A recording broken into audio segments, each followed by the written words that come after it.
Bracelet Brisingamen de Freya. À l'occasion, elle quittait son splendide palais doré de Folkvanger pour partir se promener dans des contrées qu'elle ne connaissait pas.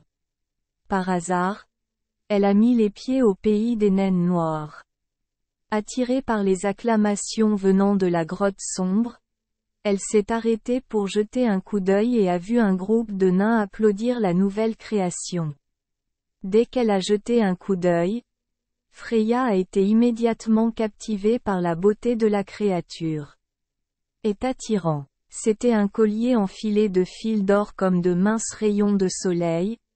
Les pierres précieuses rayonnaient d'une faible lumière comme des étoiles la nuit.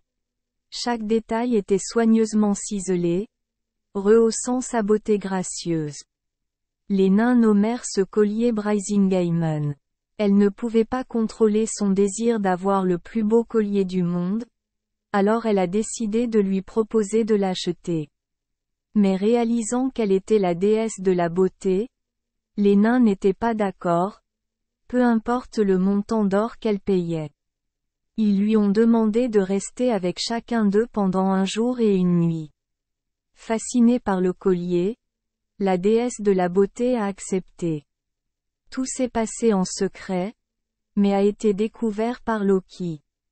Après 4 jours et nuits avec les nains, elle retourna secrètement au palais avec le bracelet bien serré.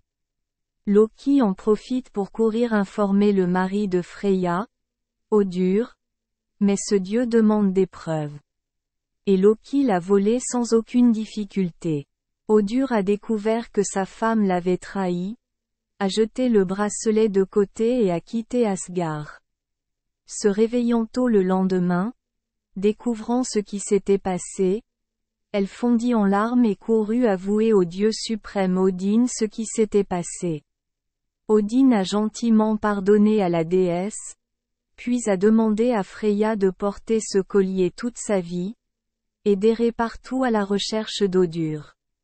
Elle pleurait en marchant, des larmes dorées tombaient sur la terre, mélangées au sol, créant maintenant l'or. Et les larmes mélangées à la mer se sont transformées en ambre.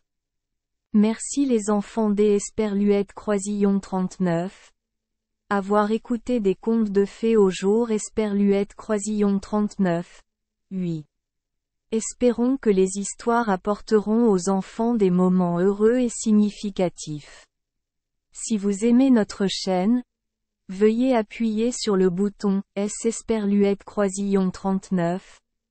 Abonner, pour ne manquer aucune histoire intéressante.